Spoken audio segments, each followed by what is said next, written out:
رحمت کا معنی سکون ہے، رحمت کا معنی دکھوں میں کسی کا علاج ہے، رحمت کا معنی جہالت میں علم کی روشنی ہے، رحمت کا معنی عظمت ہے، رفعت ہے، بلندی ہے۔ قرآن آسمانوں سے اترا، میرے پیغمبر پر اترا، کتابیں اور بھی بڑی اتری، قرآن کے اترنے میں فرق ہے، تورات کے اترنے میں فرق ہے۔ تورات آسمانوں سے اتری، موسیٰ علیہ السلام کو حکم دیا طور پہاڑ پر چلے جاؤ، 40 دن کا چلہ لگاؤ، پھر میں تمہیں کتاب دوں گا۔ زبور اترنے کا وقت آیا، حضرت داؤد علیہ السلام سے فرمایا اپنے معبد خانے میں چلے جاؤ اور کتاب کا انتظار کرو۔ انجیل اترنے کا وقت آیا، حضرت عیسیٰ علیہ السلام سے فرمایا اپنے عبادت خانے میں چلے جاؤ اور کتاب کا انتظار کرو۔ لیکن رب کعبہ کی قسم، جب قرآن میرے پیغمبر پر اترا تو میرے پیغمبر کو کہیں جانا نہیں پڑا، میرے پیغمبر کو کوئی انتظار نہیں کرنا پڑا، میرے پیغمبر کو طور کے پہاڑ پر نہیں جانا پڑا، میرے پیغمبر کو 40 دن کا چلہ نہیں کرنا پڑا، بلکہ کیا ہوا، میرا پیغمبر مکہ میں تھا،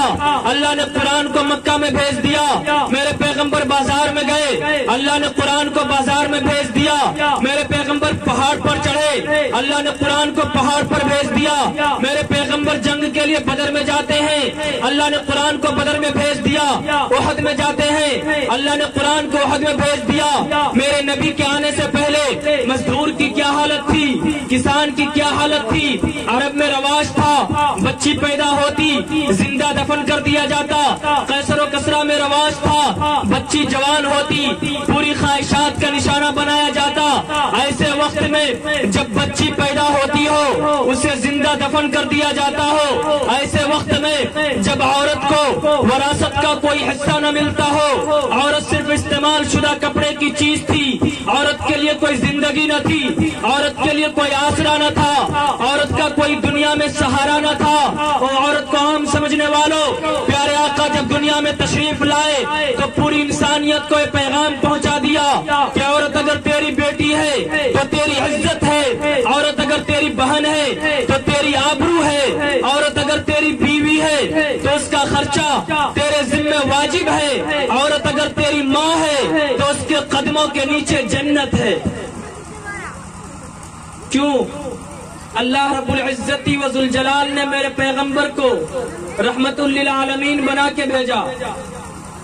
دنیا میں بہت سارے لوگ آئے، انبیاء آئے، اصفیاء آئے، اتقیاء آئے، سارے نے پیارے آقا کی تعریف الگ الگ انداز میں کی اور کہتے کہتے تھک گئے کہ تھکی ہے فکر رسا مدح باقی ہے، قلم ہے آپ لاپا مدح باقی ہے۔ لیکن میں آپ کو بتلاؤں کہ جب میری زبان پر نام آقا کی سیرت کا آتا ہے تو سب سے پہلے میں صداقت کے در پہ چلا جاتا ہوں، میں صداقت سے پوچھتا ہوں اے صداقت بتا تو صحیح تیرا محمد سے تعلق کیا ہے؟ صداقت مجھے چیخ کر کے کہتی ہے میرا محمد سے سب سے گہرا تعلق ہے، سب سے مضبوط تعلق ہے۔ میں پوچھتا ہوں تیرے پاس دلیل کیا ہے؟ صداقت کہتی ہے کہ 40 سال کے زمانے تک آمینہ کے در یتیم بدر الدجا شمس الضحیٰ صلی اللہ علیہ وسلم آمینہ کے آغوش سے جب سے دنیا میں آئے 40 سال کے زمانے تک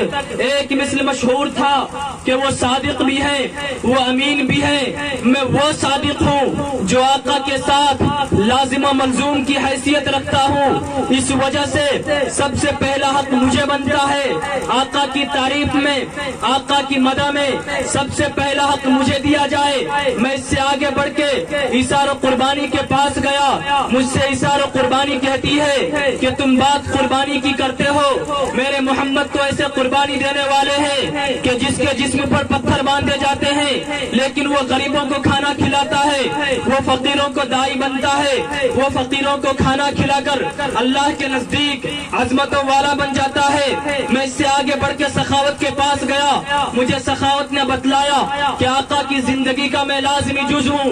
میں اس سے بھی آگے بڑھ کے عظیمت کے پاس گیا، عظیمت مجھے چیخ کر کے کہتی ہے، عظیمت پکارتی ہے کہ اگر آقا کی سیرت بیان کرنی ہے سب سے پہلے میں ہوں۔ وہ کہنے لگی کہ حضور کی زندگی کے شب روز دیکھو، دن رات دیکھو، صبح شام دیکھو۔ میں نے کہا کیا؟ کہنے لگی حضور کے پیٹ پر پتھر ہے، عظیمت کی مثال ہے، کبھی ہاتھ میں تلوار ہے لیکن لیکن دشمن کا مقابل ہے، عظیمت کی مثال ہے۔ لوگ آقا پر خون بہاتے ہیں، آقا انہیں جنت کا ٹکٹ عطا کر دیتے ہیں، عظیمت کی مثال ہے۔ لوگ آقا پر تان و تشنیع کرتے ہیں، آقا انہیں سینے سے لگاتے ہیں، عظیمت کی مثال ہے۔ میرے اکابر نے مجھے بتلایا کہ جب انقلاب کی بات آئے گی، جب تبدیلی کی بات آئے گی، آج کے نوجوان بھی آج سے 1400 سال پہلے لوگ جیسے منتظر تھے، جیسے انتظار میں کھڑے تھے، آج کے نوجوان بھی اگر منتظر ہیں اور تبدیلی کو تلاش کرنا چاہتے ہیں تو اس تبدیلی کو تلاش کرو کہ جس نے ماں کے قدموں کے نیچے جنت کو رکھا ہے۔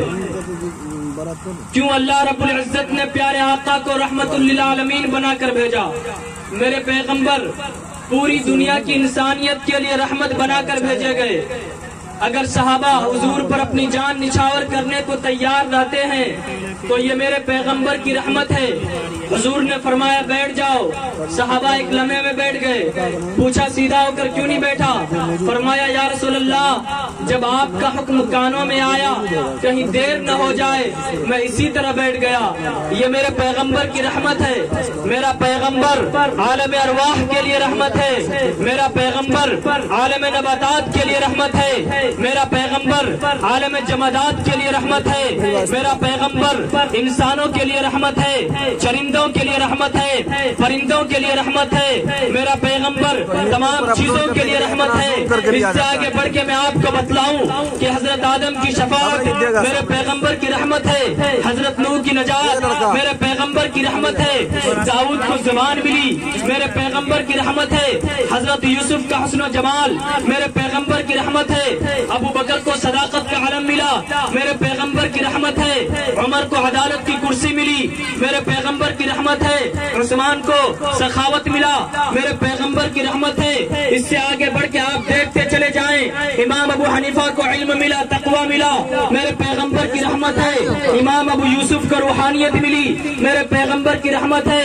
امام تیمیہ کے جنازے میں لاکھوں لوگ شریک ہوئے میرے پیغمبر کی رحمت ہے۔ اور اس سے آگے بڑھ کے آپ دیکھتے چلے جائیں، ٹیپو سلطان کو دیکھو میرے پیغمبر کی رحمت ہے، مولانا قاسم نانوتوی کو دیکھو میرے پیغمبر کی رحمت ہے، مولانا حسین احمد مدنی کو دیکھو میرے پیغمبر کی رحمت ہے، مولانا ابوالکلام آزاد کو دیکھو میرے پیغمبر کی رحمت ہے، تاریخ ابن زیاد کے جہاد کو دیکھو میرے پیغمبر کی رحمت ہے، مولانا حسین احمد مدنی کو دیکھو میرے پیغمبر کی رحمت ہے، مولانا رشید احمد گنگوئی کو دیکھو میرے پیغمبر کی رحمت ہے، ارے کل اکابر دیوبند کو دیکھو میرے پیغمبر کی رحمت ہے۔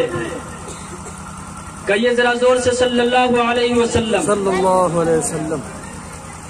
پیارے آقا صلی اللہ علیہ وسلم جب دنیا میں تشریف لائے تو آمینہ کا لاڈلا، عبداللہ کا دلارا، تمام مخلوق انسانی کا حسین پھول، خالق کائنات کا محبوب صلی اللہ علیہ وسلم نے جب کفرستان میں وحدانیت کا پیغام پہنچایا تو دوست دشمن بن گئے، اپنے پرائے ہو گئے، امین کہنے والے رہزن کہنے لگے، اور جو جو اسلام کی روشنی پھیلنے لگی ویسے ہی شمع اسلام کو بجھانے کے لیے نت نئی کوشش اور جدا جدا اسکیمیں بنائی جانے لگی، لیکن اس کے باوجود اسلام بڑھا اور پھیلتا چلا گیا، اور اس تیزی سے پھیلا کہ 23 یعنی 23 برس کی قلیل مدت میں پورے عالم پر پھیل گیا۔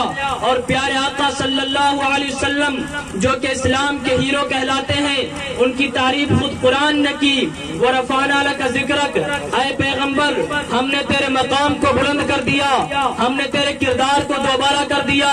اور اگر میں تاریخ سے پوچھوں تو تاریخ مجھے بتاتی ہے کہ جب سے دنیا بنی ہے جتنے بھی نبی رسول رشی منی گزرے ہیں آج تک نہ تو کسی کی اتنی تعریف ہوئی اور نہ آئندہ ہو سکتی ہے، کیونکہ اسلام میں 5 مرتبہ اذان دی جاتی ہے، ہر شہر اور صوبہ اور ہر ملک میں دی جاتی ہے۔ سائنس بتاتی ہے کہ اگر پوری دنیا کی اذانوں کو دیکھا جائے اور حساب لگایا جائے تو 24 آورس میں سے ایک سیکنڈ اور ایک لمحہ بھی ایسا نہیں گزرتا کہ جس میں اذان نہ ہوتی ہو، اور جب تک اذان میں محمد کی تعریف نہ کی جائے وہ اذان نہیں بن سکتی ہے۔